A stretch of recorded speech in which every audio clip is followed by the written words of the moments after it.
Mozambique প্রবাসীর দুর্ভোগ লাঘবে দূতাবাস প্রতিষ্ঠার বিষয়টি সংসদে উত্থাপন করা হবে, প্রয়োজনে প্রধানমন্ত্রীর সহযোগিতা চাওয়া হবে বললেন নবনির্বাচিত সংসদ সদস্য মোহাম্মদ জহিরুল ইসলাম। মোজাম্বিক প্রবাসী ফাউন্ডেশন বাঁশখালীর উদ্যোগে প্রবাসী ও বিশিষ্টজনদের সম্মানে ইফতার ও দোয়া মাহফিলে তিনি এই কথা বলেন। মোজাম্বিকে বাংলাদেশের কোনো দূতাবাস নাই, এই জন্য অনেক কষ্ট হয়। আমরা জাতীয় সংসদে প্রবাসী কল্যাণ মন্ত্রণালয় প্রয়োজনে মাননীয় প্রধানমন্ত্রীর কাছে গেলেও আমি চেষ্টা করব মোজাম্বিকে বাংলাদেশের যাতে একটি দূতাবাস প্রতিষ্ঠিত হয়, মোজাম্বিক প্রবাসীদের দীর্ঘদিনের দাবি যাতে পূরণ হয়। আমি আমার অবস্থান থেকে সর্বোচ্চ চেষ্টা করব ইনশাআল্লাহ। মোজাম্বিক প্রবাসী মাইন উদ্দিন লক্ষ্মীর সভাপতিত্বে হাফেজ আব্দুল করিমের কোরআন তেলাওয়াতের মাধ্যমে শনিবার 14 মার্চ বিকেলে উপজেলার চাম্বল বাজারস্থ একটি কনভেনশন হলে আয়োজিত এই অনুষ্ঠানে উদ্বোধনী বক্তব্য রাখেন মোজাম্বিক প্রবাসী ওমর কাজী।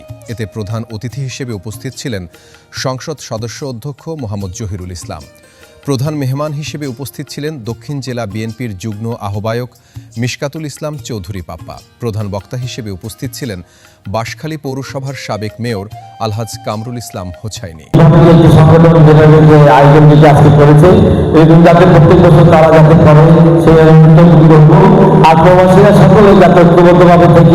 আমরা সকলে যাতে বাঁশখালীবাসীর কাজ করতে পারি সেটির জন্য অনুরোধ করব। এখানে আমাদের মাননীয় প্রধানমন্ত্রী আছেন, আমরা আপনাদেরকে আমাদের সরকারের পক্ষ থেকে এবং আমাদের দলের পক্ষ থেকে পাশাপাশি আমরা সম্মিলিত প্রচেষ্টার মধ্য দিয়ে আপনারা যারা নবীদের যুক্ত আছেন সবসময় আমরা আপনাদের পাশে থাকবো। আপনারা আপনিতে থাকলেও আপনাদের পরিবারের পাশে, আপনাদের এলাকার পাশে আমরা সবসময় থাকবো এবং এলাকার সার্বিক উন্নয়নে আমরা সম্মিলিত প্রচেষ্টার মাধ্যমে কাজ করবো, এই প্রত্যাশা ব্যক্ত করে বিশেষ অতিথি হিসেবে উপস্থিত ছিলেন সাবেক উপজেলা ভাইস চেয়ারম্যান মৌলভী নূর হোসেন, উপজেলা জামায়াতের আমির অধ্যক্ষ মোহাম্মদ ইসমাইল, গন্ডামারা ইউনিয়ন পরিষদের সাবেক চেয়ারম্যান অধ্যক্ষ আরিফুল্লাহ, শিলকুপ ইউনিয়ন পরিষদের সাবেক চেয়ারম্যান মোহাম্মদ মহসিন, ভারপ্রাপ্ত চেয়ারম্যান রাশেদ নুরি, জামায়াত নেতা মর্তুজা আলী চৌধুরী। বাংলাদেশের জন্য তারা রেভিডেন্স পাঠায়।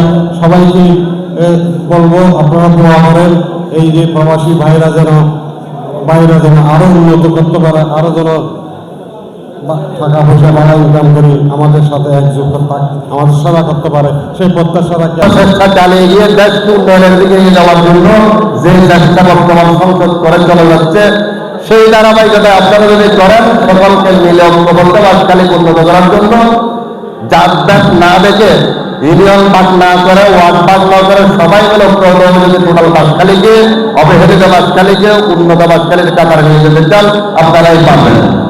প্রবাসী ভাইরা বাংলাদেশ গঠনের জন্য অতীতেও ভূমিকা রেখেছেন।